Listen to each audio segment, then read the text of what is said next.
మంత్రుల ఫోన్లు ట్యాప్ చేయిస్తున్నారు. బట్టి పొంగులేటి ఉత్తమ్ తన సీటుకు ఎసరు పెడుతున్నారని సీఎం రేవంత్ భావిస్తున్నారు.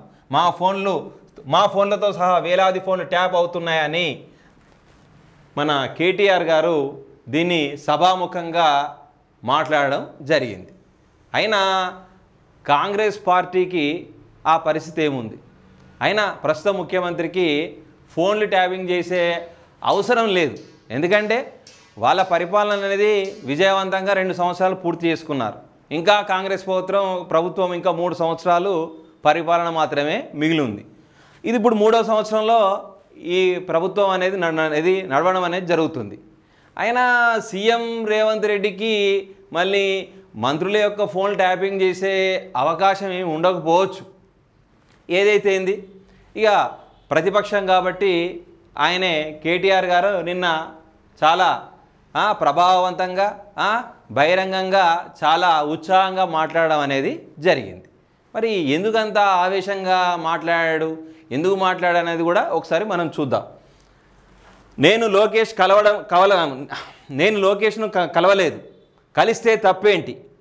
కేటీఆర్ హౌలే నికృష్టుడా, పెంట పురుగు, ఏం పీకావు, మగాడివైతే రా అంటూ సీఎంపై పౌరుష పదజాలం.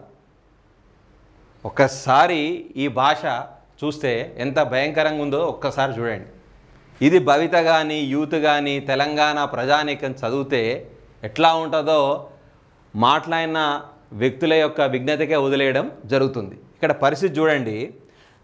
హౌలే నికృష్టుడా, పెంటపురుగా, ఏం పీకావు, మొగాడివైతే రా అంటూ సీఎంపై పౌరుష పదజాలం. ఇది భాషేనా అండి? సరే అండి, ఫోన్ ట్యాపింగ్ చేస్తున్నావు అని చెప్పావు, హౌలే మొగాడివైతే రా, ఇది సినిమా అనుకుంటానరా లేకపోతే ఇది డ్రామా అనుకుంటున్నారా? ఒక నాయకుడు మాట్లాడిన ప్రతి విషయాన్ని కూడా ప్రజానికం అంచనా వేస్తుందండి. మనం ఎక్కడైతే అహంకార గర్వంతో మనం మాట్లాడుతుంటామో ప్రతి వర్డ్ కూడా ప్రతి విషయాన్ని కూడా ప్రజానికం గమనిస్తుంది. ఎందుకంటే రాబోయే కాలంలో యువత ఒక డాక్టరో, ఒక ఇంజనీరో, ఒక లాయరో ప్రొఫెషన్గా బతకాలనుకోరు. చాలామంది ప్రజాసేవ చేద్దాం, ఆదర్శమైనటువంటి నాయకునిగా తయారవుదాం అనుకుంటారు. మీ వల్ల మీరు మాట్లాడే విధానం చూసి, మీరు కొట్లాడే విధానం చూసి వచ్చేవాళ్ళు కూడా భయపడతారు. రేపు నేను కూడా మహానాయకుని అయితా, ప్రతిపక్ష నేతని ఈ విధంగా మాట్లాడే పరిస్థితి నాకు వస్తుందా అంటే వాళ్ళు చిన్నప్పటి నుంచి కూడా ఈ పదాలు అనడం నేర్చుకోవాలనే పరిస్థితి వాళ్ళకు వస్తుంది. అంటే చెప్పకనే మీరు ఏం చెప్తున్నారు జనానికి? భూత్ పురాణం చెప్తున్నారు. అయ్యా నాయకులారా, మీరు ఏదైనా సరే ప్రతిపక్షాన్ని కంపల్సరీ వాళ్ళు చేస్తున్న ప్రతి తప్పును కూడా లేవదీయండి. వాళ్ళ యొక్క తప్పును కూడా ఒక పద్ధతిగా, ఒక ఆధారంగా వాళ్ళు ఎక్కడ మేనేజ్ చేస్తున్నారు ప్రజానీకానికి, వాళ్ళు ఎటువంటి హామీలు ఇచ్చిర్రు, ఏ హామీలు వాళ్ళు ప్రజల దగ్గరికి తీసుకుపోవట్లేదు, ఈ విషయం మీద మీరు పోరాటం చేయండి.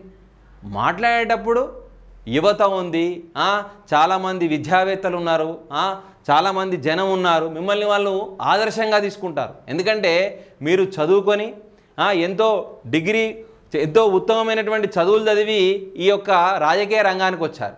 ఈ రాజకీయ రంగానికి వచ్చినప్పుడు కూడా మనం ఆదర్శవంతంగానే ప్రతిపక్ష నేతగా ఉండే ప్రయత్నం చేయాలి. ఎందుకంటే చాలా రకాలుగా మనం విమర్శించవచ్చు, కానీ విమర్శల్లో కూడా నేర్చుకునే విధానం ఉంటుంది. ఏం మాట్లాడాడు, ఒక పద్ధతిగా మాట్లాడాడు, కరెక్ట్గా మాట్లాడాడు అనే అవకాశం వస్తుంది.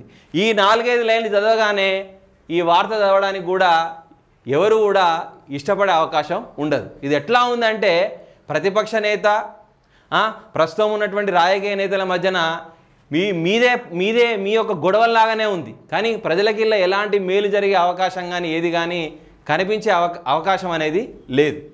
కాబట్టి ఏది చేసినా ఏది మాట్లాడినా కానీ కొంచెం భాషా జ్ఞానం అనేది చాలా అవసరం ఎవరికైనా. మనం ఎంత సాంప్రదాయబద్ధంగా అణిగి మెనిగి మాట్లాడితేనే దేశంలో అన్ని పనులు కూడా అయ్యే అవకాశమే ఎక్కువగా ఉన్నాయి. మనం పౌరుషంగా మనకు నచ్చినట్టు మన భాషను ఉపయోగిస్తే అది లొల్లి తయారవుతుంది, కానీ ప్రజలకు మేలు చేసే అవకాశం అనేది ఉండదు. కాబట్టి మీరు ఏ ఫ్రస్ట్రేషన్లు ఉన్నారో, ఏ విధంగా ఉన్నారో, అసలు మీ భాష ఏందో మాకు అర్థం కావడం లేదు. కాంగ్రెస్ ప్రభుత్వానికి మాత్రం ఫోన్ ట్యాపింగ్ అనేది ప్రస్తుతం వాళ్ళకు అవసరం లేదు. ఎందుకంటే వాళ్ళది 2 సంవత్సరాల పరిపాలన అయిపోయింది. వాళ్ళ హామీలు నెరవేరలేదా అనేది పక్కగా పెట్టండి. ఇంకా 3 సంవత్సరాలు అయితే వారి పరిపాలన ముగిసే అవకాశానికి వచ్చింది. అంటే వాళ్ళ యొక్క ప్రభుత్వం అర్ధభాగం ఫినిష్ అయిపోయింది. కేవలం ఇంక అర్ధభాగం మాత్రమే ఉంది.